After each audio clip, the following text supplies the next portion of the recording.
Assalamualaikum, selamat pagi. Anda menyaksikan Niaga AWANI bersama saya Haris Ashraf Hasnan dan sudah tentu hari ini merupakan hari pertama bagi Khazanah Megatrends Forum 2023 dan kami di Astro AWANI selaku rakan media akan membawakan secara langsung ucapan pembukaan dan juga keynote address ucaptama pada pembukaan majlis ini. Kita terus sahaja ikuti ucapan yang akan berlangsung pada bila-bila masa sahaja dari sekarang oleh Managing Director ataupun Pengarah Urusan Khazanah Nasional Berhad Datuk Amirul Feisal Wan Zahir. Dan sudah tentu antara perkara yang kita nak beri tumpuan pada ketika ini adalah termasuk dari segi keynote address towards a development bargain and sustainable growth in Malaysia. Apa kata kita terus sahaja mengikuti ucaptama pembukaan oleh Managing Director Khazanah Nasional Berhad.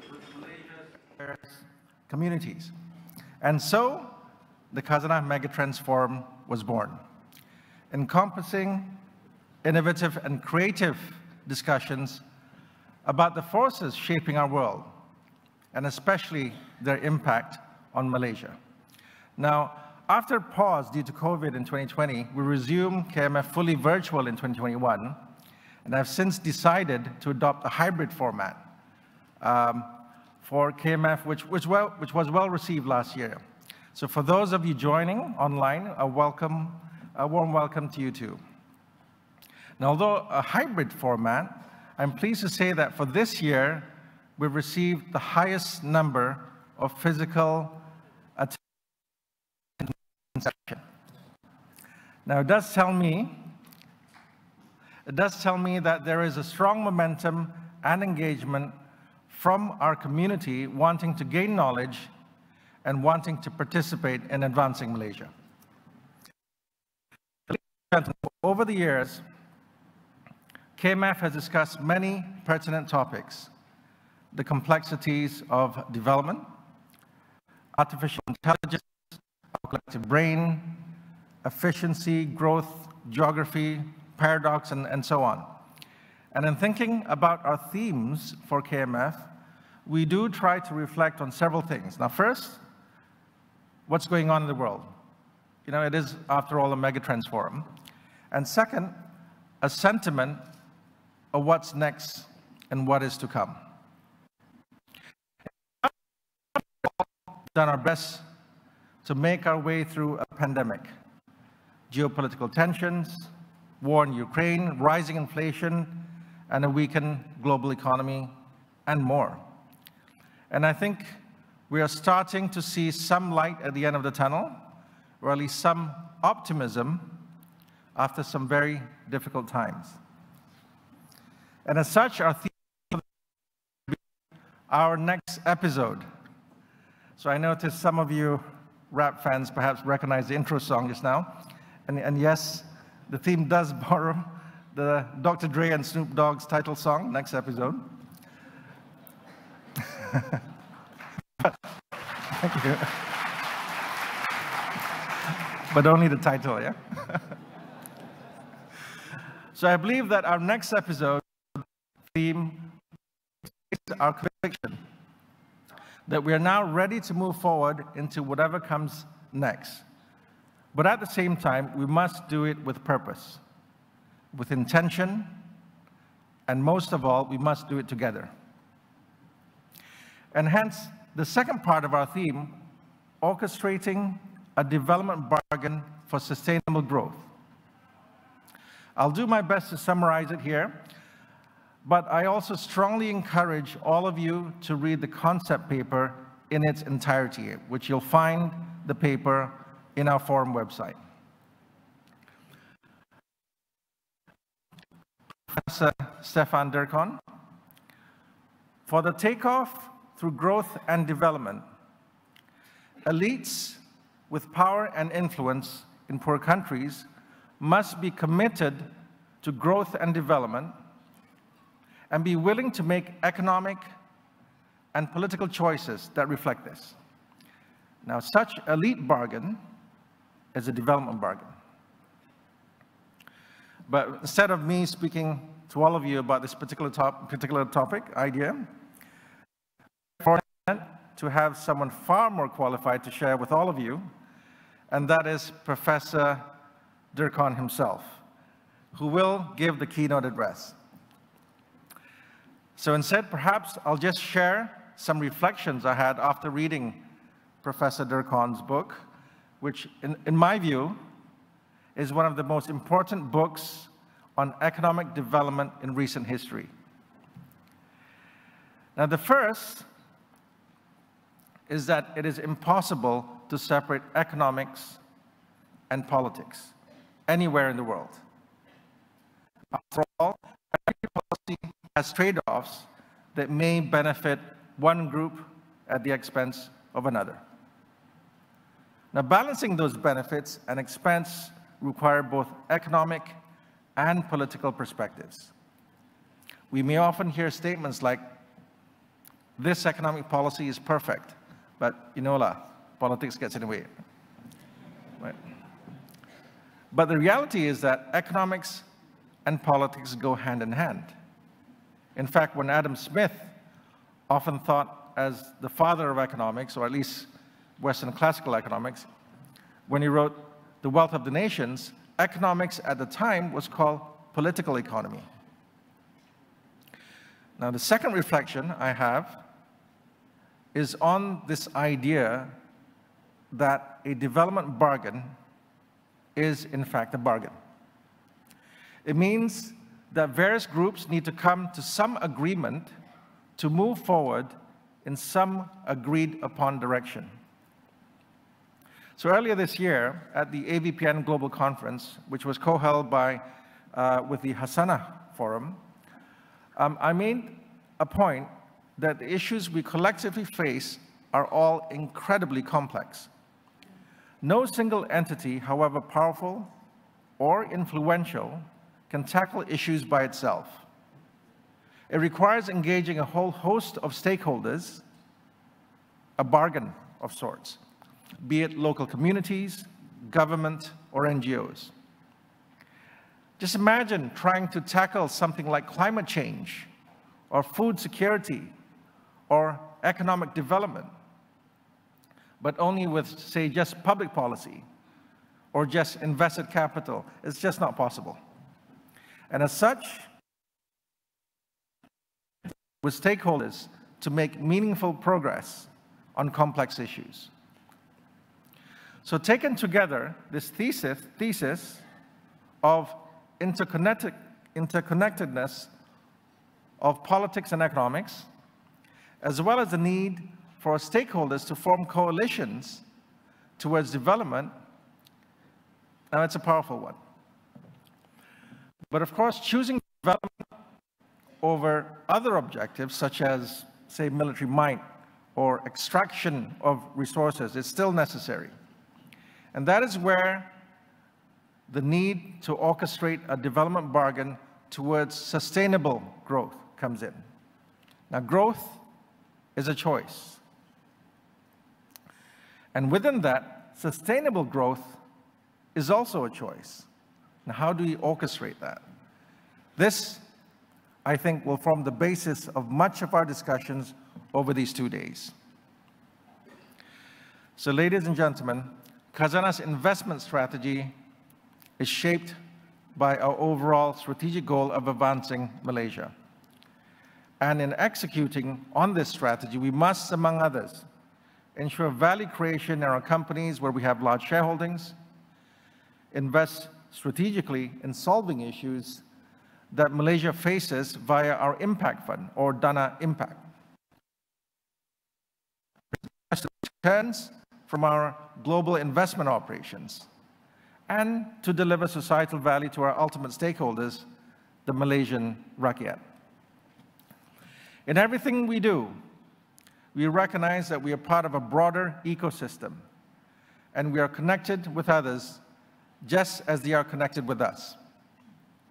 We must work with private companies, with government, regulators, fund managers, foundations, NGOs, academia, and much more. And to that end, while the government-owned entities are typically criticized for crowding out private players, we believe that we also have a responsibility to crowd in private players and other stakeholders. Now, take, for instance, our Dana Impact, our 6 billion allocation to increase Malaysia's competitiveness and build national resilience. Programs launched under Dana Impact is the Future Malaysia program, which seeks to invest in the Malaysian venture ecosystem. But it's actually borderline absurd to assume that Khazanah is to invest. And as such, we work with partners such as 500 Global, Gobi, Antler, Plug and Play, Petronas Ventures, and more to ensure that we take a holistic approach in the value chain. Now, for instance, we recently launched our Khazanah Impact Innovation Challenge, or KIIC, with the theme of tackling the climate challenge for Malaysia's food security. To discover and support new businesses in solving a key challenge for Malaysia. Now, 15 companies have been identified to go through the accelerator run by Plug and Play, which will kick off next week. Even the way in which we try to generate knowledge and ideas requires a whole host of contributors. Naturally, we have the Khazanah Research Institute, which conducts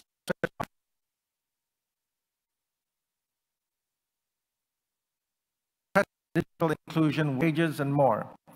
But knowledge generation must also transcend silos and borders.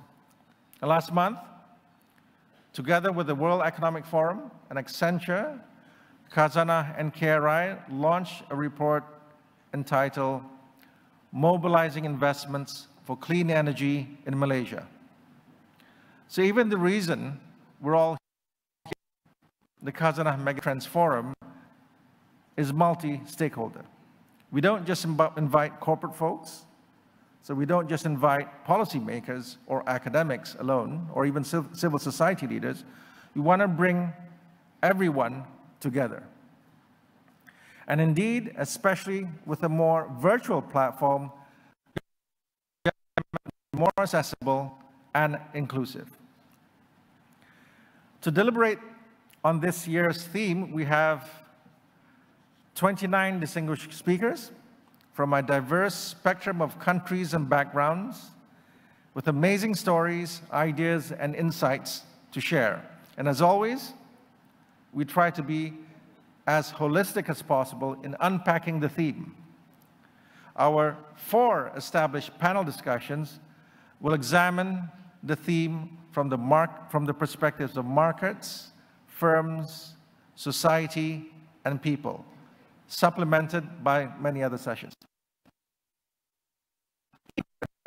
Is by Professor Stefan Dercon, author and Professor of Economic Policy, Blavatnik School of Government, University of Oxford.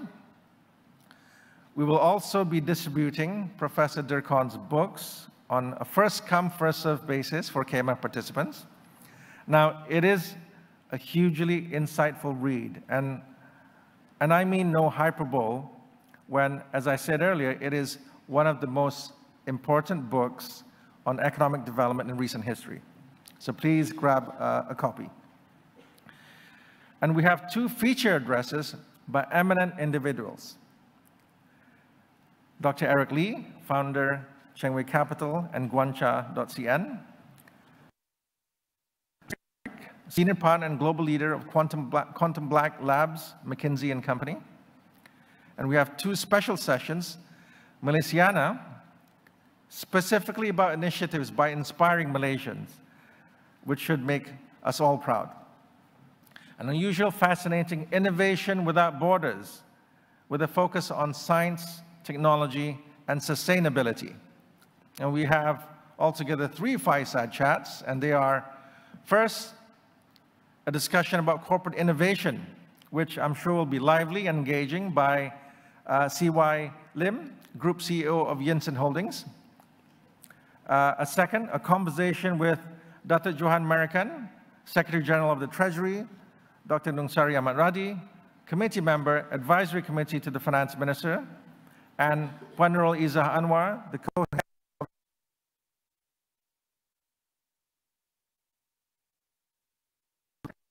announced by the Prime Minister, and what it means for all of us. Now, third, a discussion on talent and how to find them by Magnus Grimmeland, the founder and CEO of Antler. And I'm pleased to say that for those of you who are attending, the event is always something specifically Malaysian, a celebration of our arts, culture, and heritage, and a popular counterbalance to our many economics and business discussions.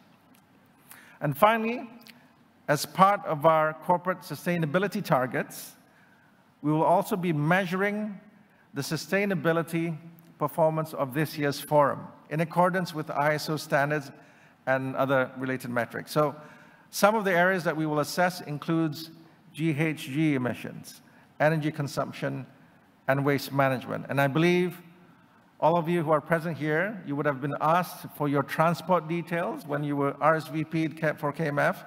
And I highly encourage you to fill out the form if you haven't done so, as the data will help us calculate our emissions for this forum. So ladies and gentlemen, to close, I really hope that you have an engaging, stimulating, and productive time over the next 2 days, and you'll find this KMF insightful, pertinent, and hopefully inspiring. So welcome once again to KMF 2023, and I would like to once again thank each and every one of you for being here with us today. Thank you very much. Thank you, Datuk Feisal.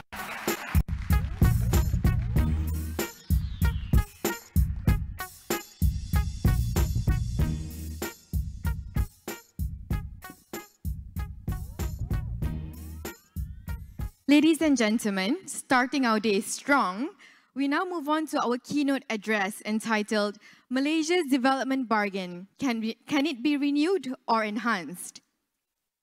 I'm honored to have with us to welcome Professor Stefan Dercon, a renowned author and Professor of Economic Policy, Blavatnik School of Government at the University of Oxford. And to introduce him, please welcome Tan Siawan, Director of Research at Khazanah. Over to you, Siawan. Thank you. Good morning, honored guests, ladies and gentlemen. This morning, I have the great pleasure and honor to introduce our keynote speaker, Professor Stefan Dercon, who will be delivering his keynote address. Malaysia's Development Bargain, Can it be renewed or enhanced? Now, I'm sure many in this audience will be asking, what exactly is a development bargain?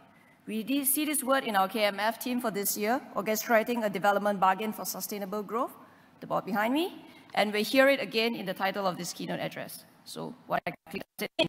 In his latest book, Gambling on Development, Why Some Countries Win and Others Lose, Stefan defined development bargain as an underlying commitment to growth and development by a country's elite. In this keynote address, Stefan will be introducing this concept to us in greater detail. What it is, how it differs of countries, and what it means for Malaysia. Now, Stefan has a truly impressive CV. He's the Professor of Economic Policy at the Blavatnik School of Government and the Economics Department at the Oxford University, a Fellow of Jesus College, as well as the Director of the Center for the Study of African Economics. He combines a stellar academic career with one as a policy advisor. Between 2011 and 2017, he was Chief Economist of the Department of International Development, the department responsible for the UK's government aid policy and spending.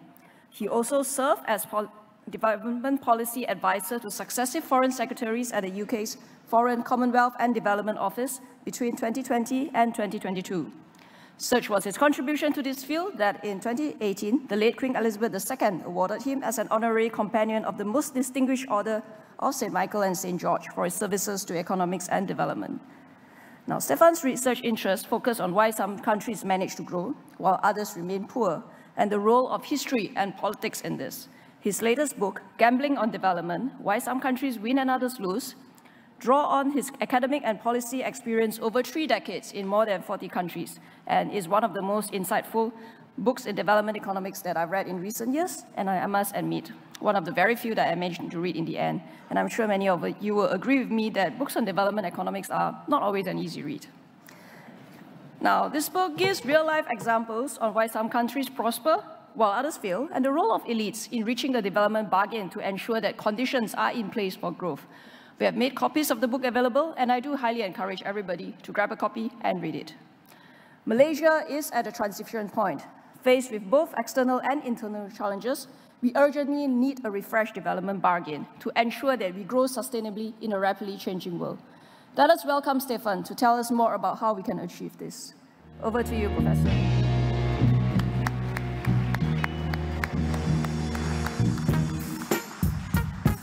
Thank you.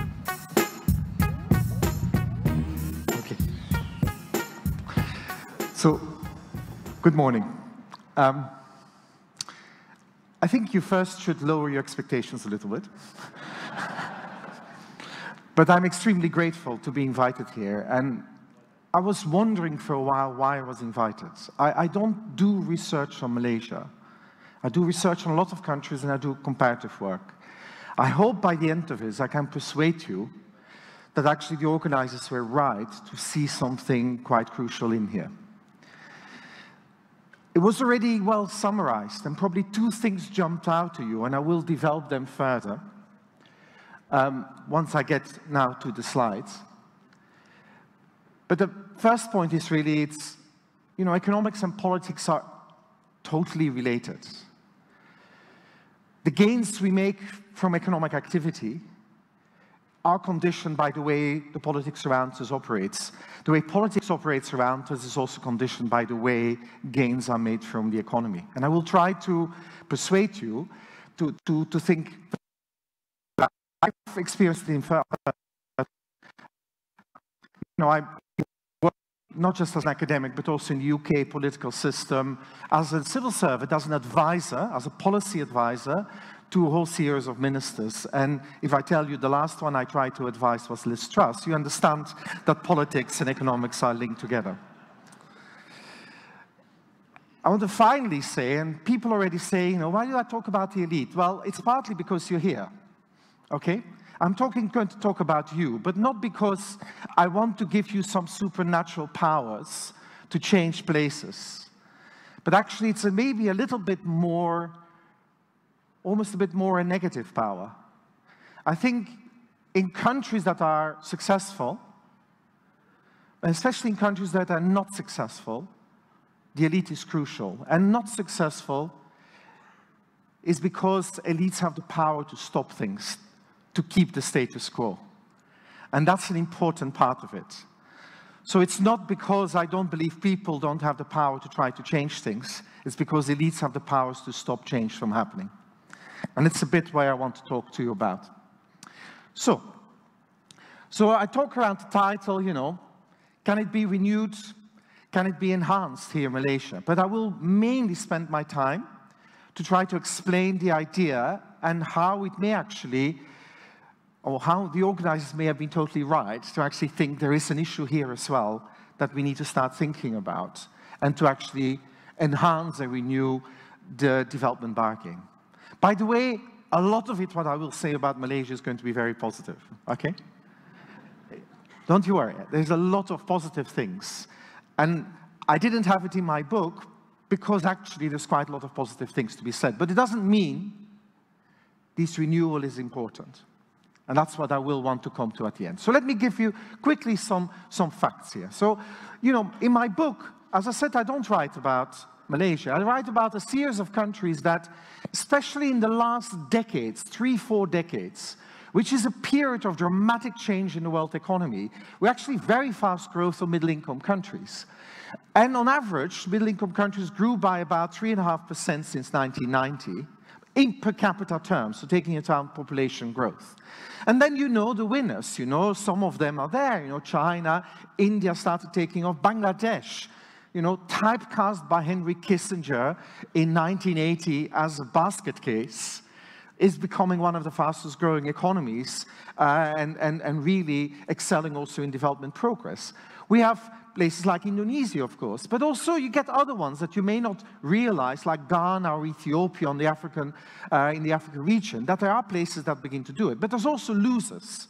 Probably for me, in my studies, Nigeria, and I come back to it, why this is a little bit relevant for Malaysia as well. Nigeria, really in the end, going, well, being quite stagnant. Or the Democratic Republic of Congo, which has succeeded since 1960 to reduce its GDP per capita by about half. So it's actually a downward trajectory over decades and decades. So I want to explain some of these things. Now, where does Malaysia fit into it? Well, you know it does pretty well. And if you go back since 1960, it's actually quite helpful not just to look where you end, which is, you know, converging in GDP per capita and constant prices towards where China is. And you get, of course, Thailand, Indonesia, countries that are progressing as well. And you have a bunch of places that seem to be more stagnant, but it's actually quite helpful where they started. You know, GDP per capita of Malaysia was a bit similar to Nigeria, was actually quite similar to Ghana, to Democratic Republic of Congo as well, and actually similar to the Philippines as well at the time. So Malaysia is clearly one of these most successful places. Others, like Indonesia, or go towards India or China, they were considerably poorer in that period. So if we look at the kind of progress that some of these countries that were similar at the time, you know, then of course Malaysia's relative success also stands out quite a lot. You know, similar to Ghana and Nigeria, and you struggle even on this picture to actually see where they ended in that period. Even Ghana in recent periods has been quite successful. But you get also countries that clearly hasn't been in the neighborhood. Philippines, over the longer term, wasn't really as successful, although it's helpful for where we are today to actually look at it in the context since what happened since '98. And since '98, mean growth in middle-income countries has been, of course, again, being very spectacular. But that's dominated by some of these large economies like China and India and indeed Bangladesh. Now, actually, we're getting here the countries in the region here, including Malaysia, not really being as excellent. And since '98, there is something here. And that's what I want to allude to. There is something here that we actually need to think a bit about it. Still some of the same losers, you know. You're not at all typecast. I said a lot what I would say. Most of the time, I spent a lot of time in places like Pakistan or Nigeria. I need to tell them, you know, elite, you've actually blocked progress and you're actually going backwards. And it's a very simple diagnosis, which unfortunately people then totally recognize and agree with. My thing in the book, in my writings, is I want to understand, though, why is it these differences? Because the countries I've been naming are very different in histories, in initial conditions, in structures, in politics, and so on and so on. And so, of course, it's an important question to try to understand. And I think it's important also here to understand it, you know, why is Malaysia in this group over the longer term or also in recent times? You know, what is it that it has in common maybe with Bangladesh or India in recent times? Or indeed Ghana in recent times that's doing quite well, or indeed China, Indonesia. You know, yeah, there's similarities and you can name them. There's also important differences. And that's actually what I want to, you know, get you a sense of, that explaining this is not that easy. You know, there's a very famous and deservedly famous book, Why Nations Fail, by Daron Acemoglu and James Robinson, you know. And they take this view that, you know, a big, very long-term explanation of progress and success and failure, and somehow, you know, they say it's all about institutional development. You know, and countries that have perfect institutions, where they think about property rights, but also economic governance, rule of law, no corruptions, democratic systems. Say in the long term, these are the dominant countries. And in the long term, you know, if we take several centuries, you know, England does reasonably well. And in fact, the book is a bit like, you know, as long as you look a bit like England and some of its offshoots, you're quite successful, you know, America and so on. And so it's a particular way of looking at this longer term. But it's actually quite a challenging explanation to understand takeoff and progress in recent decades. You know, I like my institutions to be reliable and predictable and all these things. But if I look around Bangladesh or China or Indonesia, I don't observe perfect institutions. You know, there's plenty of stuff on economic governance, on transparency of politics, on corruption that is present there. So you actually get quite a lot of success in recent times in very imperfect places. Actually, that helps me. This is quite a positive message for a lot of countries in the world. You don't have to wait for this perfection to actually take off. In fact, you don't have to wait until you look enough like England in the 19th century for the beginning to take off. You know, and it's always been a bit of a tricky thing because this book, like Why Nations Fail, takes a long-term historical view, which must mean that if I go to places like, which I often do, to Nigeria, and I go and talk to the leadership there, probably my best message to tell them is, you know what, if you want to be successful, why don't you get yourself a better history? It's a bit tricky, especially when I work for the UK government, to go and tell countries that. So you have a bit of a very negative thing. If it's all history, we're all stuck. But actually here, we actually say, well, no, we have countries that take off, do quite well, within imperfection, in all kinds of ways. The same actually would be applied in terms of political systems. You know, there's a tendency sometimes when you come and flying from London or from Washington to say, look, there's one political system that will deliver it all. You know, I'm a Democrat and I like my democracy. I like the idea of choosing my leaders. I don't like to be told who my leader should be. But if I'm, as an analyst, look at progress across countries in the world in the last 3-4 decades, we actually find an interesting finding, which is, on average, autocracies did as well as democracies. On average, autocracies did the same. However, there's one difference, and I will tell you, me as a bit more democratic person, helps me. The variance amongst autocracies is much wider. Or put it differently, some of the best performers are autocracies, but some of the worst ones, like the DRC, are also autocracies. So there is something there that we can say, but it's not about average growth. There's something about the spread. So there is something there, but again, you don't need to wait for perfection or a particular narrow political model, a particular way of looking at for getting success. So it's quite, you know, diverse where it comes from. In fact, it even goes further.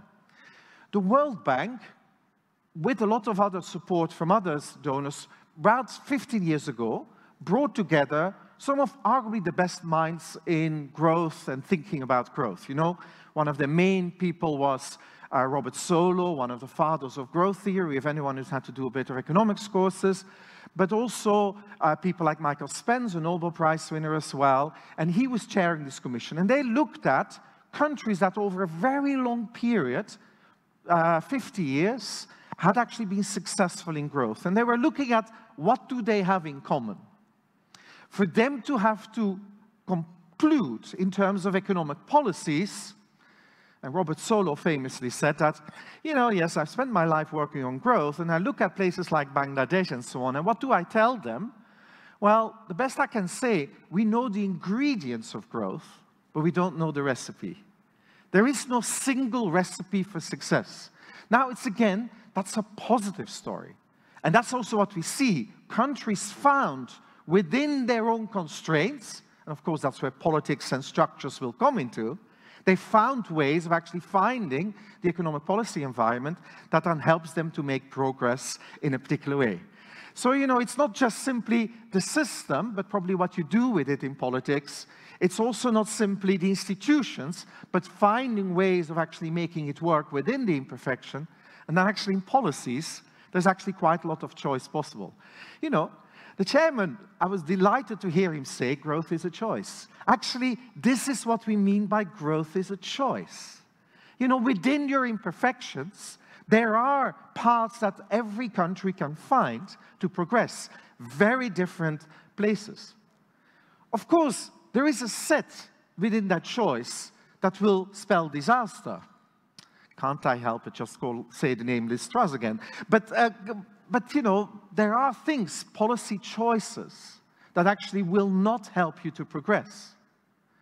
I call this unreasonable. If you have a choice set that is reasonable, so why do you pick the ones that are unreasonable? So what did the Growth Commission conclude? They say, well, Well, you know, you need some form of macroeconomic stability. Stability matters. There's no investment incentives that can ever work in total macroeconomic stability. You know, you need to be sufficiently outward-oriented, you know, taking some of the prices in the world as given, you know, outward-oriented and trying to compete with it. And then you need to do sensible things in health, in education, in infrastructure. That's what they said. So this is the set of reasonable policies that they had. Now the question then becomes, why is it that some countries pick within this broad set of reasonable policies unreasonable ones? Or why is it sometimes so hard to actually make the corrections to make it a bit more reasonable when unreasonableness sets in? And that's in a way the real thing that needs to be explained. If there's choice, why bad choices are being made and not more sensible ones come forward? So this is, for me, also in the book, and this is where the concept of a development bargain in a moment will come into it, is to actually think, you know, why is it that we settle in some places on unreasonable outcomes, Nigeria, DRC, maybe Myanmar, and why do we settle in other places in actually reasonable things, maybe not perfect, but making progress one way or another. And this is where the role of the elite bargain comes into it. The concept probably can be traced back to another Nobel Prize winner, Douglas North, who wrote one of his last books, actually, or the last book he wrote with a few others, with Weingast and Wallace. He wrote about violence and social orders, and he was interested in the origins of the state. How do states emerge? And you know, it's a long tradition in economic history and history in general that state structures emerge to contain violence, to create some form of peace and stability. Okay? That's a long tradition across lots of intellectual traditions thinking about it as well. But they are economists, economic historians, and they actually say, well, how do they overcome it? Well, they tend to overcome the problem of violence by getting somehow a coalition of dominant forces, of elite groups, somehow willing to say, well, we make a deal with each other in return for something. And what is in return for something? It's access to resources, access to the state, access to activities. And that's in a way you can think about historically the emergence of the state. In fact, we can go further, that at any moment in time, it is helpful to think of any society you observe as somehow a deal between dominant groups about how you get access to the state, how you get access to resources, how you get access to activities. Okay? And that's an important thought. So, and this is where politics and economics comes together. Politics is a reflection of that deal making, but there's an economic deal underlying in it. And that's in a way in my book, I wanted to not just bring it into history, but actually into the here and now. And thinking somehow that every society, you should understand it as a deal between the people of influence and the people of power. Okay, so most of you here, okay? So you have one way or another. You may not be in power, but you have power. You are definitely influence. And you're part of this elite in that sense that can shape it. So the elite is not just the religious leader or the king or the kings. No, it's not like that. It's actually broader. It's those people with power and influence in politics, in the bureaucracy, the civil administration, the businesses, the religious leaders, civil servants, intellectuals, journalists, you know, a broad group of people is actually there in it. And in some sense, you can think of any moment in time, they make a particular deal of peace and stability. In fact, when you have deep fractures in the elites, as in some countries, well, you don't have stability. It's that basic minimal amount of deal. But it is always not just a political deal, an economic deal. And these things come together. This is important because the way you end up doing economics and economic activity, business activity, is conditioned by the nature of that political deal. But the way you do politics is going to be conditioned of who actually has the resources and actually how they get interlinked. So this is how it all links then together. So you could have lots of elite bargains. You could have an elite bargain that is simply saying, look, if I control the state, I have a license to steal. A kleptocracy. You know, unfortunately, if I go to Kinshasa, to the DRC, I have to tell the elite, for detail. If you control the state, you can just steal. Without any risk of punishment, total impunity around it. You know, you have 54 tax-raising authorities, and a business doesn't know which one will knock on the door, and they can always put in a claim, and it's usually a round number in dollars, and you just have to pay it. And then they say, oh, if you don't, we bring some soldiers. And I know from an experience of a firm in Eastern Congo, well, then the way to avoid that is you hire some other soldiers to guard your business for that day, and then there's a standoff between the two, and then they usually go away. But it costs you money, and you know, that's kleptocracy, that's stealing, that's not just corruption, that's stealing, that's what's going on there. But you could also have, and far more common, whether you go to the United States or to Britain, or you go to many of the countries, virtually all the countries I raised that made progress, you actually tend to have something that is patronage-based and also clientelist. Let me explain the word clientelist. It's basically a political system where in return for being in power, you need to reward people for their loyalty, and that could be people and businesses, with jobs, with benefits, with subsidies, with contracts and all things. And somehow it's a transactional way. Look, a lot of democracies, or things that we call, but also other systems, tend to have an element of that. And it's quite important to recognize that. It's part of the way, you know, political power is established and maintained. In the UK during COVID, unfortunately, we saw it strongly in action, where connected businesses got all the contracts. We see it in America through lobbying and interests. You get laws voted in Parliament in all kinds of ways. You get it within one-party states. You get it in all kinds of ways where these things may work. And so you could have an elite bargain that is in that sense transactional. You know, the power is there, but I'll need to get that concession. Otherwise, you will not get the support I need to get here. So, and this is now where it then gets different. You know, within all these imperfections, how do you get an elite bargain for development then? Well, it's actually relatively straightforward, but it's definitely empirically is what you observe. You know, somehow or another, the drive for growth, for expansion of the pie, also for making it somewhat inclusive, is strong enough even within these imperfections, okay? So allow me to say a few things on what happened in China. Now, lots of things happened, of course, in the 1970s, but China had an economic system arguably run based on ideology, on dogma, before 1979. And it was also in turmoil.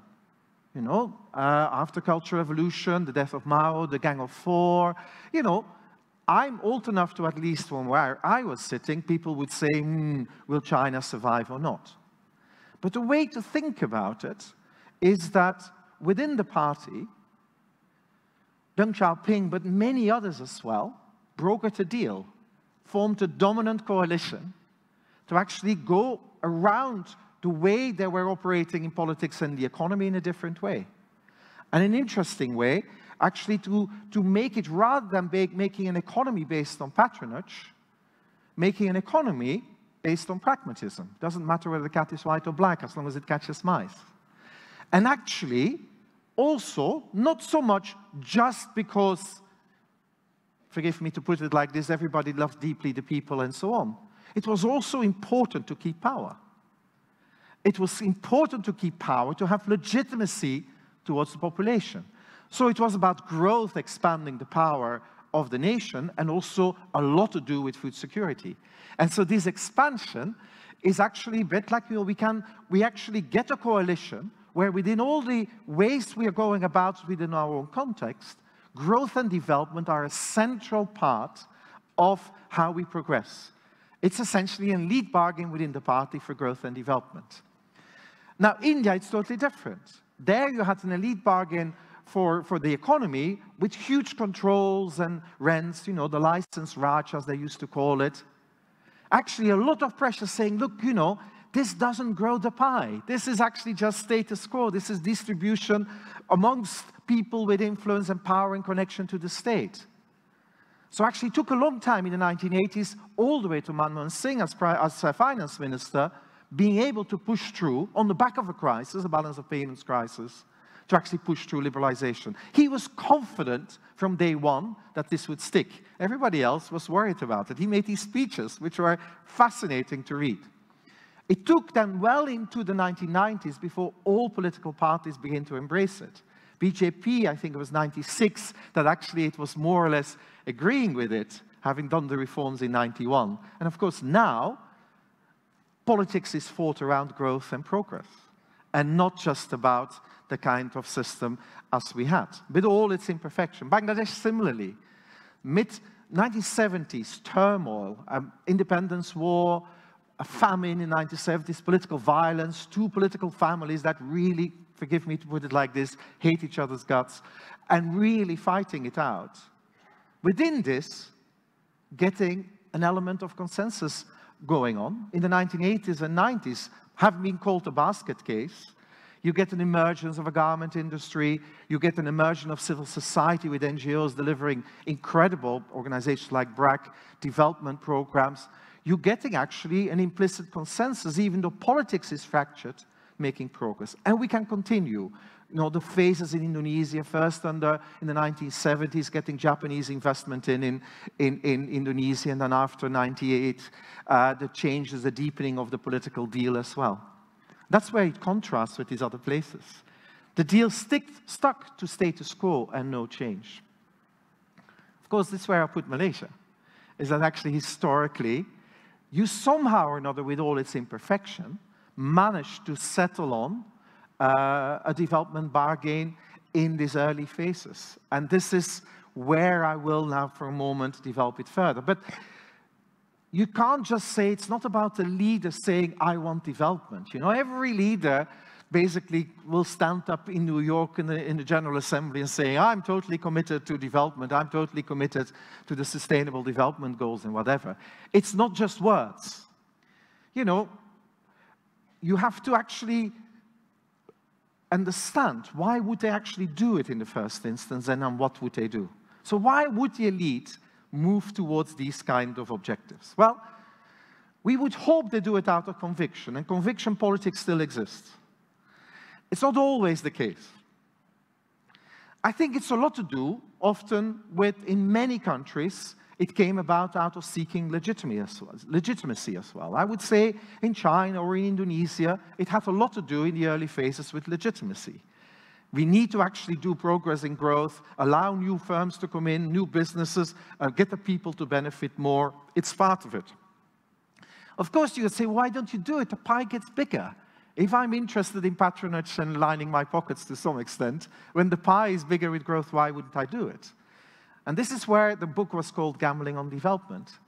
Because actually, for the elite, you know exactly how to do business in this at the moment. Anything that changes possibly the way you have to act. Or put it differently, the elite understands the status quo. Sri Lanka was fascinating.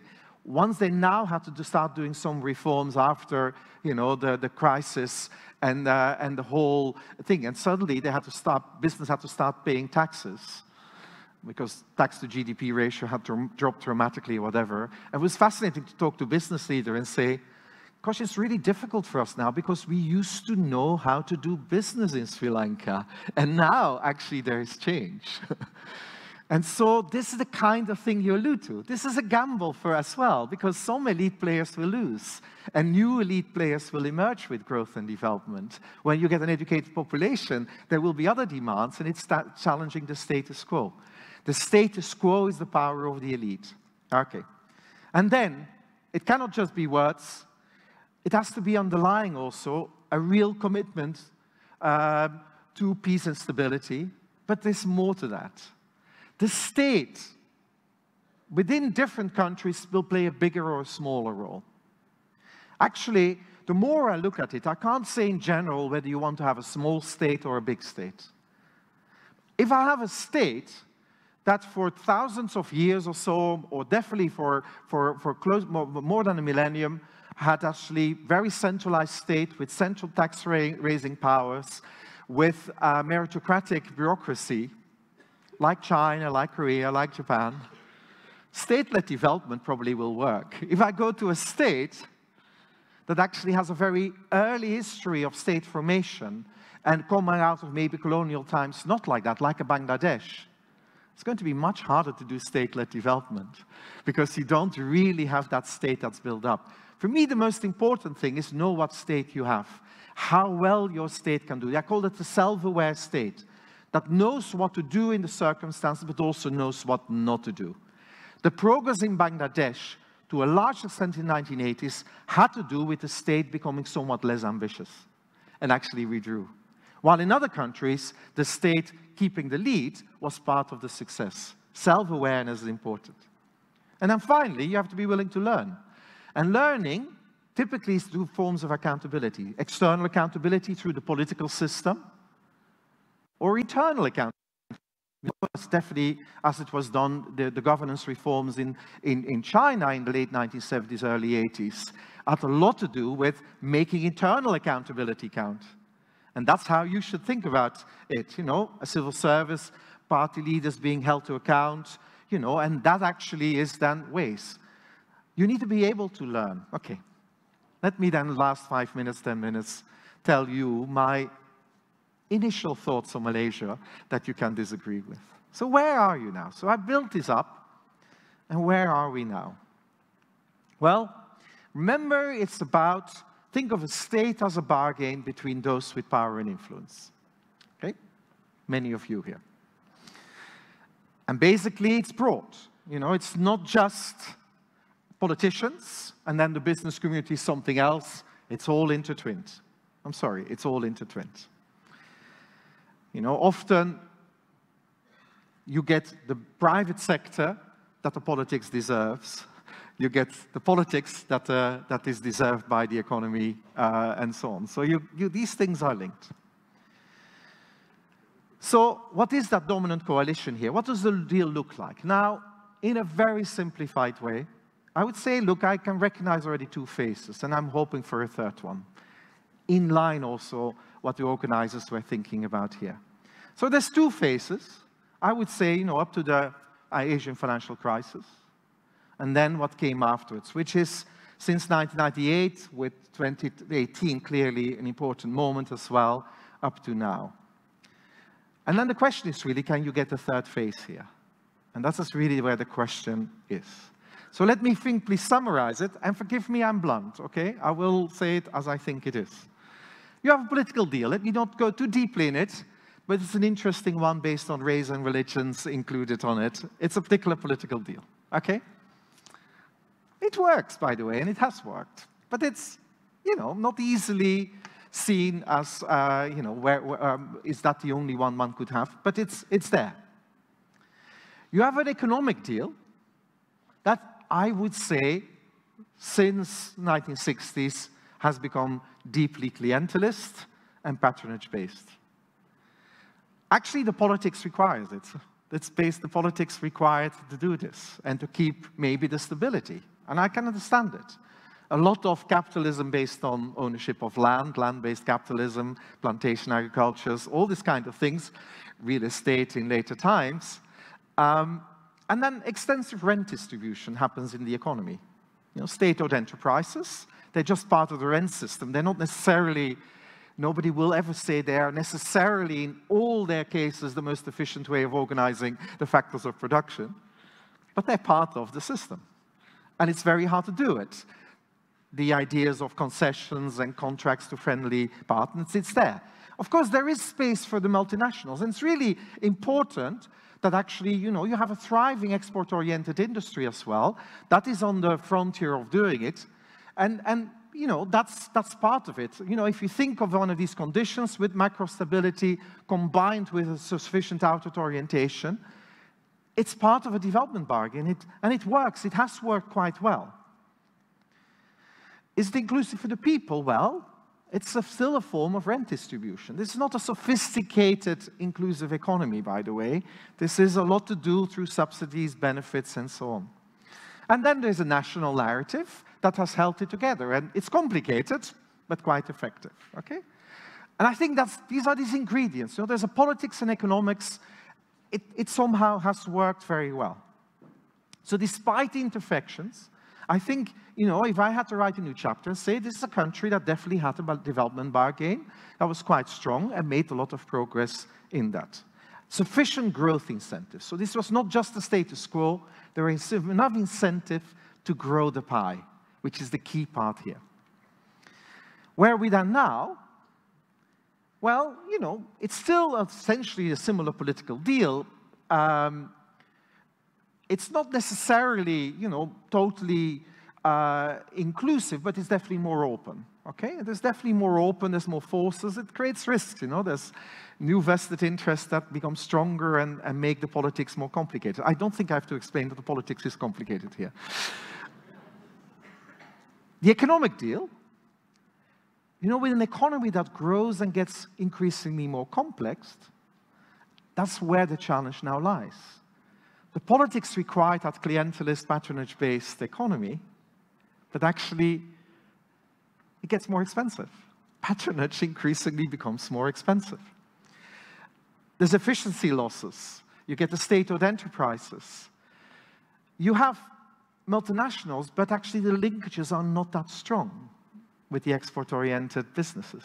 So it's not changing the productivity frontier, really, of Malaysian capital. Capital is not really moving that much more towards tradables. It's still very much a resource-based tradables and non-tradables. So is it inclusive? Again, it's not very well targeted. The state is big, but actually only a third of transfers, for example, via the social assistance program, goes to the poorest 20%. That's actually pretty poor performance of your distributive systems. Inequality only goes down by 2 points from something like, I think, 0.43 to 0.41, based on any form of redistribution. That is amongst the lowest in the world. That actually, the inefficiency of your social systems. It's expensive, and it's terribly inefficient. So that's need for renewal. So, you know, there is a development bargain, but I do think it needs to become more inclusive. It has to be more developmental. Of course, the commitment to peace and stability is still there, and I wouldn't dream of trying to suggest you want to tinker with this. But it's still, there's a lot there that's a weight on the economy. The non-tradable sector, the state-owned enterprises, the subsidies, the patronage. That's something you have to carry on and will help to explain. It knocks off something considerable of your growth performance. And then, you know, can the state learn? Well, to some extent, but it's probably not learning as fast as it should do. And actually, there's still a lot that actually could be improved in terms of internal accountability. And we know, of course, the external accountability, political accountability has definitely improved, and it's there. So, how do we know that change is happening? What do you want to see? Well, it's courage, basically. It's addressing some of these vested interests in the sense of a bargain between different groups. A bargain means give and take a bit, and finding a balance to say, look, can we set ourselves between society, civil society, between civil service, public administration, business, and the politics in a way that you can set yourself more. And I have some ideas there, you know. A state that is more self-aware is definitely part of it, you know. A bit more creative destruction would probably help. And probably improve quality and make it more inclusive education, because your people will now have to be the ones that help to drive your productivity frontier. And then dealing with the accountability. You know, not just saying, oh, we'll do some corruption things or whatever. You know, it's more than corruption. Subsidies, tax breaks, all these kind of concessions, that's often a much larger cost to the economy than just the limited sense of it's just going after corrupt behavior, which of course I don't condone either. And then for the leadership, it's actually brokering these deals. And it's actually for all of us, and including organizations like Khazanah, to actually be part of actually brokering these deals and use your position there in it. I will stop now. As I said, I said positive things, but I do want to challenge, because I am concerned that that next phase may be forming, but it also may not do it. And if it doesn't form, and if the elite basically says, we actually like this status quo the way it works now, I think growth performance will go down, the society will be less inclusive, and all these challenges thrown to us by geopolitics and the changing global economy, well, you actually end up maybe just about high income, but essentially still stuck in what people used to call a middle income trap. And that's the big risk that you have. Thank you very much.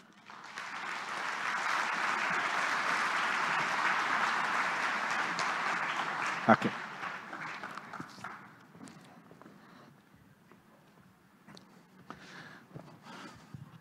Thank you, Stefan, for a most insightful session. I think you have left us with much food of thought.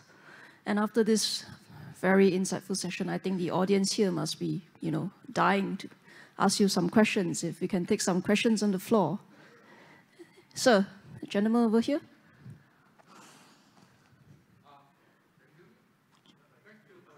But for the online people.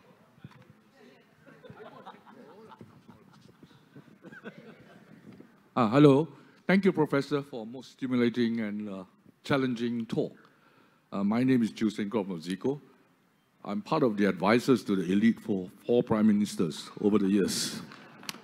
But I do have 2 questions, and I think it's very interesting. I won't talk about Malaysia because there are very good people here. I was involved in Myanmar when President Thein Sein did a fantastic reform. My former partner, Dr. Mao Montien, was the Deputy Minister of Finance, doing a lot of reforms, and suddenly the military pushed back, and everything was unraveled. I was also involved in the 97 crisis when Suharto was tossed out, partly because of the external forces that was beyond his control. The point I'm trying to get at, the elites change amongst themselves. So in the case of Thein Sein, he was tossed out because they felt he was too liberal. In the case of Suharto, they felt he was too accommodating to the West. So my question is, how do you ensure, because I'm not talking about Malaysia, I'm not an expert on that. I feel guilty actually listening to what you say. The point I'm trying to get is, how do you ensure that the elites that are there today, or was there before, will continue in a more inclusive manner? Because in the case of Myanmar, they just tossed out and went backwards. In the case of Indonesia, it went well, but after a while. So the elites are not necessarily always there. How do you ensure that there's a wider participation of elites so that everybody benefits? And pardon me if I was being rude about that. Thank you. Thank you. Shall we take a few? Shall we take a few, maybe? Okay, sure. Maybe if we can combine a few questions together, if anybody with another question? Anybody from the floor? Oh yeah, someone over there? Hi, hello. Hi, Stefan. It's Brian here. Hello. I'm an assistant professor at HKU, and I'd like to ask you a question essentially concerning the role played by the non-elite, so to speak. Because your theory captures very aptly the bargain, the mindset, and also the rational choices for the elite. But where lies the non-elite? You know, if I were a member of, say, the middle class or the lower middle class, I'd like to influence policy decisions and the developmental bargain, so to speak. Can I actually influence it? Do I have a direct role to play, or is it instead merely through a responsive, almost passive, taciturn role, and that's all that I could play really in constructing and shaping the trajectory here? And furthermore, do you see issues with the dichotomy between the elite and non-elite as an analytical framework, and might you not want to perhaps extend it to accounting for different forms and types of elite, as maybe C. Wright Mills does in his analysis of the power elite? Thank you very much. Thank you. We have another question over there. The gentleman over there, please. Hi, Professor. Thank you so much for your speech. I'm Takif. It's actually my first day at Khazanah today. My question lies on the fact it's on something that you've touched upon recently. I was wondering, in context in which state-society relations or even internal relations within a state, they are historically embedded and perpetuated, how do you then move forward I think the question now becomes, for example, Srimanda Ngozi Adichie has talked a lot about how Nigeria's current politics is based on the Nigerian civil war between the Hausa, Igbo, and Yoruba people. And as well as if you think about Ethiopia as well, thinking about how development is not always inclusive in terms of the Tigray region. So how then, when you have these historically embedded situations, do you move forward? Thank you. Good. Shall I take this? Yep. So, well, thank you for these questions. They're all very difficult questions, you know. So let me, okay, I'll just take them in turn.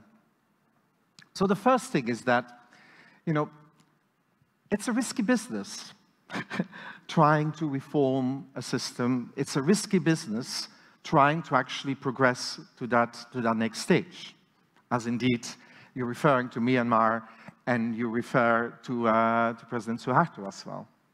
So, I mean, what is this part of the gamble? So, if I go a step back, it's quite striking that, so even in the Indonesian case, you know, quite a lot of the old business elite has survived this transfer, okay?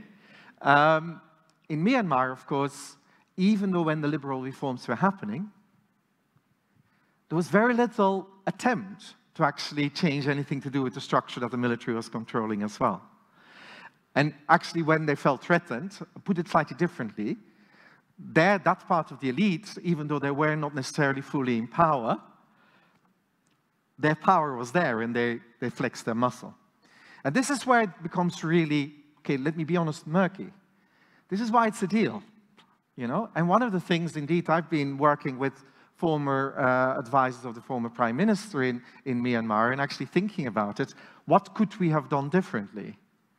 And what we could have done differently is actually this kind of really sad realization, especially if you used to work like me in a UK government department preaching the world. It's a sad realization, deals are murky. And whether it's in Sudan or whether it's in Myanmar, you can't deny that the military control the largest part of the economy. And overnight changing this, or trying to change this, will get that response.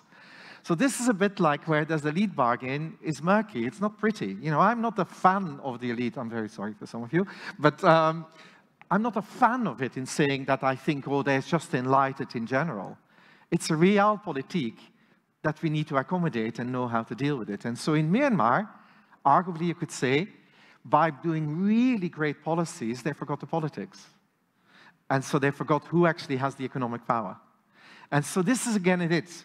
In Suharto's case, you know, he ran its scores and so on, but the business elite could maintain itself. And arguably there's an element of renewal. So it's gambles here, and the stakes are high. And this is a bit like, you know, and I didn't dwell that much on it, you know, leadership comes into it, political leadership comes into it, is not to be just the enlightened leader with a great narrative alone, or the commander-in-chief with a forceful way of acting. It's to be the broker-in-chief. And actually, in most cases, successful politicians are great brokers, and they need to keep these broad coalitions in society amongst the elite and other groups together. And so I think that's where the lesson comes. But it's risky business, you know. I'm very happy, maybe like you, to be an advisor and not having to take the decisions that is there. But it's there. Brian, thank you for your question, and this is a key point. Okay, so I already tried to say in the beginning, you know, I'm not somehow saying people shouldn't matter. The pressure from below matters. Okay, and for me, it's the minimal amount where you could say it. Already mentioned that word is saying legitimacy. You know, legitimacy of those of people in the elite. Has to be by actually being sustained from below. And we know simple facts, and not for nothing I alluded to it on the inequality point. We know even IMF will write these days as country which too high inequality, where inequality is too high, it will hinder your growth, your progress. And it has a lot to do with the political economy of it. If the gaps become too high, you know, it's just the pressure, the legitimacy of those who make the decisions goes down. So the pressures, so the non-elite play a role. You know, I'm a cautious person, having worked through the period also of the Arab Spring, where not a single country in the Arab world is better off now after pressure from below. Because it's another power of the elite, or at least groups within the elite, is to capture. And the capture of uprising and so on. So maybe it fits also maybe better in Malaysia. Gradual change, but determined, probably works better, and to keep people with you. But people matter and non-elites matter. And I would encourage people to actually expect legitimacy. You know, if you're not part of this elite, expect legitimacy of it.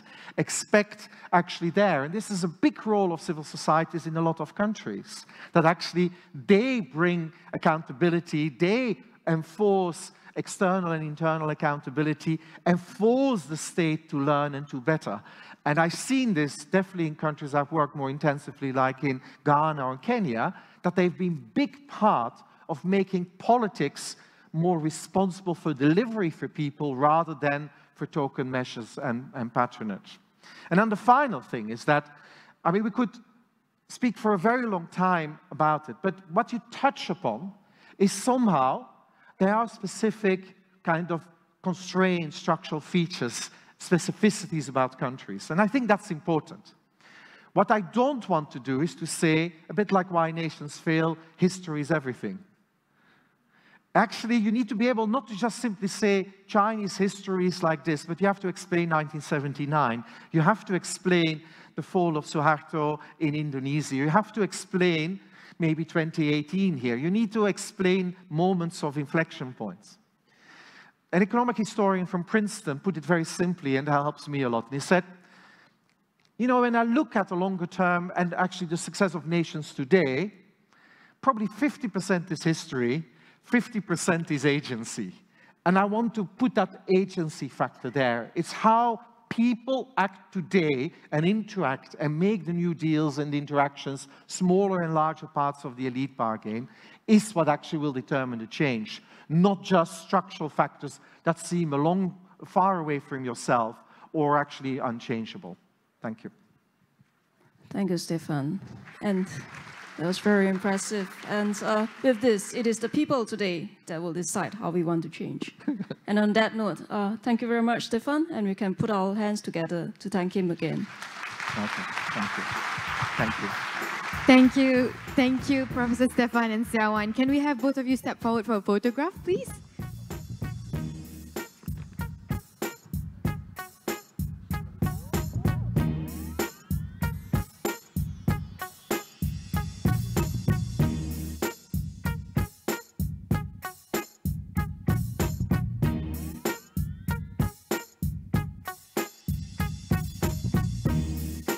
Thank you both.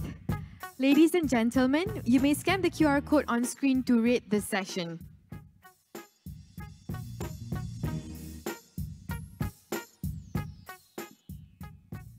With that, ladies and The Glorious Revolution of 1688 in Great Britain tells us that the political structure of a country heavily influences its economic trajectory. In other words, the direction of a country comes down to its development bargain. Economist Stefan Dercon defines a development bargain as an underlying commitment to growth and development by members of a country's elite. With the global economy now anticipating renewed growth prospects, Malaysia must build a new development bargain by addressing problems through multi-pronged, multi-stakeholder, and multi-phase solutions. Private firms in Malaysia have a role to play in increasing national competitiveness and resilience through value creation, job growth, and innovation, among others. Active participation and collaboration between private firms, the government, and civil society is paramount for nation building. But ultimately, the success of these partnerships lies in the people driving them. While high-skilled industries face a talent scarcity, the evolution of AI is set to disrupt the labor market. It is crucial for Malaysia to continue building its collective brain by attracting and developing talent. Sustainable talent requires a strong pipeline for leadership and succession planning with emphasis on diversity. Malaysia is ready for a brand new episode. We must all come together to craft an effective development bargain that can propel the nation towards a path of sustainable growth.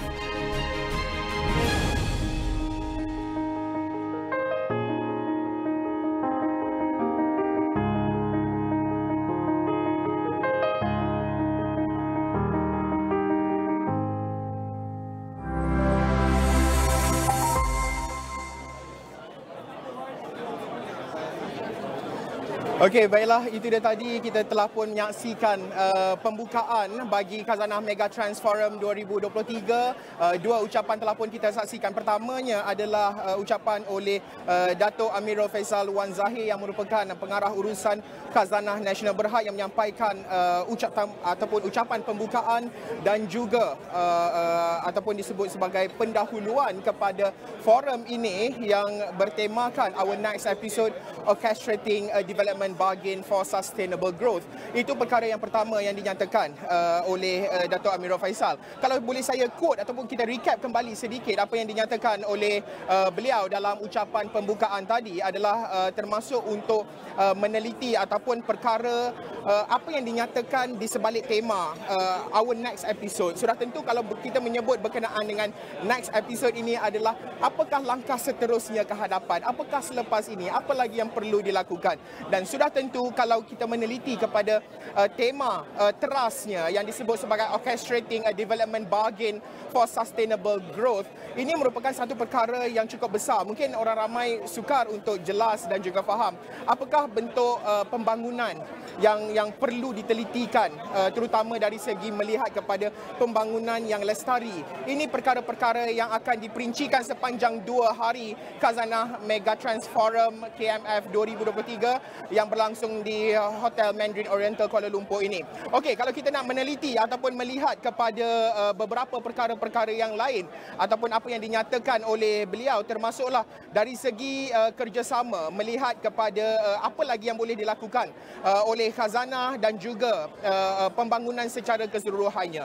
Melihat kepada KMF dan juga strategi yang dilakukan oleh Khazanah, antara yang dinyatakan oleh beliau termasuklah dari segi executing dari strategi, kerana pada masa sama kita sering bercakap soal polisi dan juga dasar bagaimana pembaharuan nak dilakukan dan pelbagai lagi. Tetapi persoalan yang sering menjadi pertanyaan dan juga yang sering diungkapkan terutama oleh masyarakat rakyat adalah dari segi pelaksanaan executing strategi ini. Kerana kalau kita asyik bercakap soal strategi sahaja tetapi tanpa ada pelaksanaan yang kukuh dan juga pelaksanaan yang jitu serta mampan, ini akhirnya akan merugikan polisi dan juga dasar yang dirangka. Ini antara perkara-perkara yang diberi tumpuan oleh beliau dalam ucapan pembukaan. Dan sudah tentu kalau kita nak melihat ataupun meneliti kepada beberapa perkara yang penting yang dinyatakan di dalam sepanjang KMF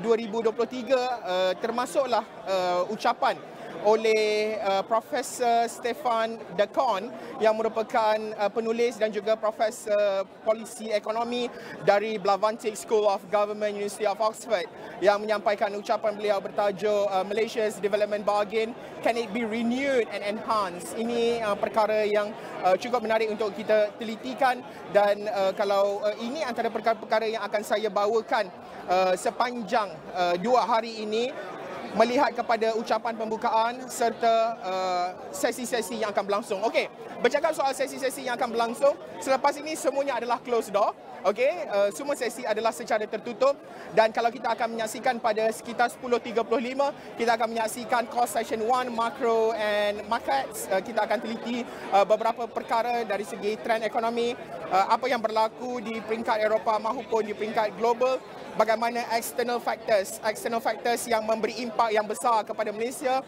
pada masa sama meneliti kepada perkara-perkara yang lain, termasuklah features address Chinese new economy and globalization, the sequel. Ini antara perkara yang akan diperincikan Dr. Eric Lee, founder Cheng Wei Capital and Guancha, pada 11.55 pagi nanti. Termasuklah akan ada sesi-sesi lain, fireside chat, core session melihat kepada firms and transformation, innovation without borders.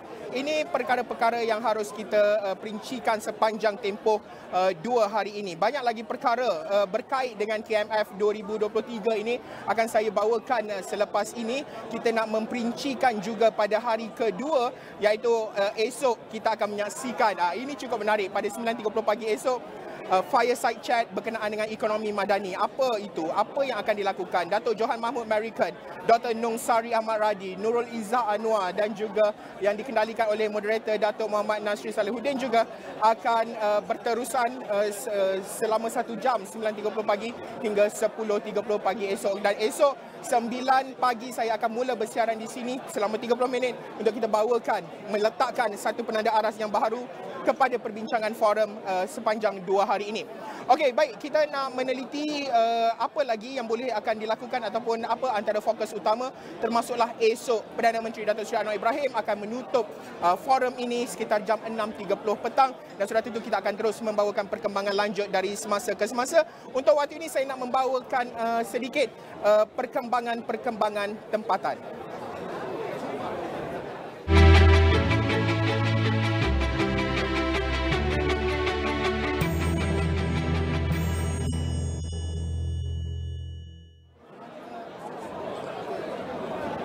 Okey, kalau kita telitikan kehebatan kuasa pemasaran media sosial, sememangnya tidak dapat dinafikan. Walaupun perniagaan yang dijalankan hanya berstatus gerai, namun disebabkan kuasa tular ia mampu dikenali seluruh negara. Itu kisah yang terjadi kepada pengusaha makanan ubi rebus yang terletak di Pasar Tani Kekal Jalan Datin Halimah Lakin dekat Johor Bahru.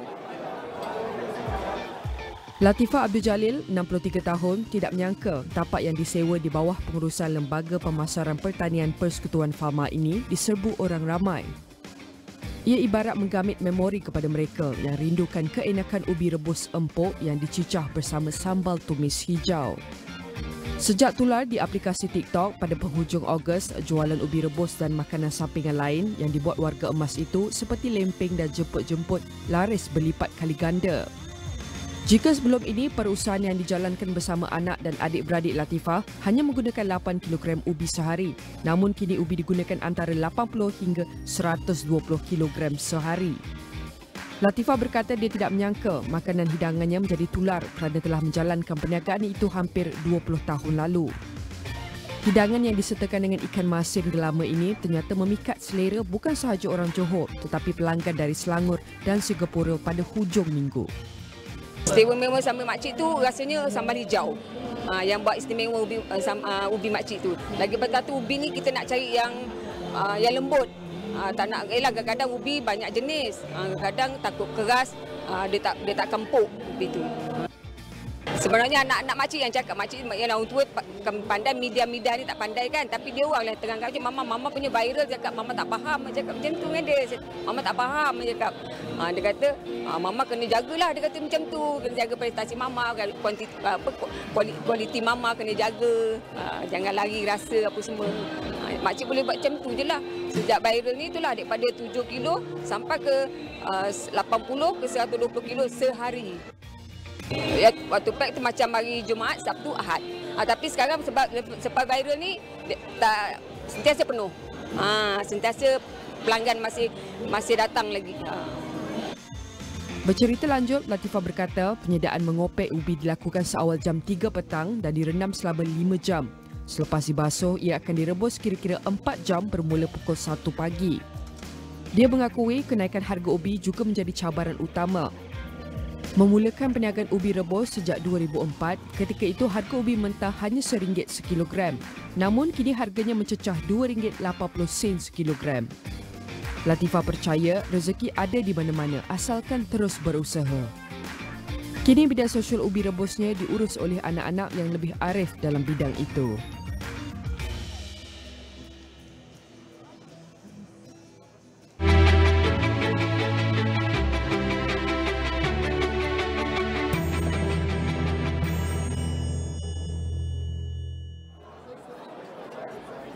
Okey, baik. Seperti saya mulakan Niaga Awani tadi, ini merupakan minggu baharu untuk bulan baharu dan juga suku baharu, iaitu suku keempat tahun 2023. Apa yang boleh kita jangkakan sepanjang suku keempat ini? Sudah tentu perlu juga kita recap dan juga imbas kembali apa yang berlaku sepanjang 3 suku yang lalu. Suku pertama, kedua dan juga ketiga. Dan untuk waktu ini saya nak bawakan kepada anda wrap up berkenaan dengan ringgit. Ringgit mengakhiri dengan dagangan minggu lalu dengan prestasi lebih tinggi berbanding dolar Amerika Syarikat pada Jumaat, disokong permintaan domestik yang bertambah baik susulan penjualan baru-baru ini, kata penganalisis. Di mana mengakhiri dagangan pada Jumaat, mata wang tempatan meningkat kepada 4.6930 berbanding dolar Amerika daripada 4.7005 ketika ditutup pada Rabu. Dan Ketua Ahli Ekonomi Bank Muamalat Malaysia Berhad, Dr. Muhammad Afzani Zam Abdul Rashid berkata, walaupun terdapat sedikit peningkatan, namun peserta pasaran kekal tertumpu kepada prospek kadar faedah yang lebih tinggi di Amerika Syarikat. Sementara itu, Pengarah Urusan SPI Asset Management Stephen Ines berpandangan ringgit kukuh memandangkan hasil Amerika terlaras lebih rendah kepada data ekonomi Amerika yang lebih lemah berbanding jangkaan. Beliau berkata selain itu, petunjuk mengenai keadaan ekonomi China juga mendorong pemulihan pertukaran mata wang asing Asia apabila data ekonomi semasa negara itu menunjukkan peningkatan secara beransur-ansur. Pada masa sama, ringgit didagangkan lebih rendah berbanding beberapa mata wang utama minggu lalu.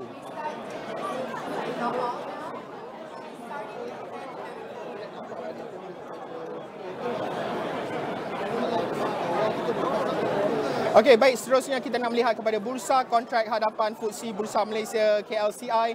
Di Bursa Malaysia Derivatif berkemungkinan bergerak mengikut kecenderungan menaik minggu ini. Naik Presiden Pendidikan Ikuti Rakuten Trade Sdn Berhad, Tong Pak Leng berkata bursa tempatan dijangka menyaksikan pemulihan dan arah aliran dalam jajaran 1420 hingga 1440 mata untuk minggu ini. Berdasarkan pandangan teknikal, mereka melihat sokongan serta merta pada para 1415 manakala rintangan pada 1460 dengan jumlah dagangan mingguan melebar kepada 152,247 lot berbanding 31,302 lot pada minggu sebelumnya, manakala kepentingan terbuka berkembang kepada 61,136 kontrak daripada 49,155 kontrak, dan pada asas Jumaat ke Jumaat FBM KLCI jatuh 26.06 mata untuk mengakhiri minggu lalu pada 1,424 berbanding 1,450 seminggu sebelumnya.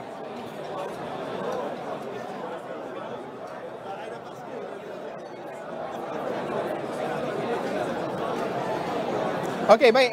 Laporan terakhir berkenaan dengan kontrak niaga hadapan minyak sawit mentah MSM di Bursa Malaysia Derivatif dijangka diniagakan dengan kecenderungan menaik pada minggu ini, memperoleh kekuatan baru-baru ini dalam pasaran minyak mentah di mana penanda aras minyak mentah Brent didagangkan lebih tinggi pada minggu lepas dengan bergerak daripada $93 setung ataupun $93 setung kepada kira-kira $96 setung menjelang 29 September dengan penganalisis berkata angka prestasi ekspor yang lebih kukuh juga mungkin menyokong pasaran MSM, dan untuk minggu lalu niaga hadapan MSM diniagakan bercampur-campur menjejaki pergerakan dalam pasaran hadapan minyak kacang soya di papan perdagangan Chicago serta harga minyak mentah dengan anggaran pada ketika ini ianya bertambah, Oktober Selatan menambah RM20 dan juga disaksikan semasa peningkatan juga dari semasa ke semasa pada minggu yang sebelumnya.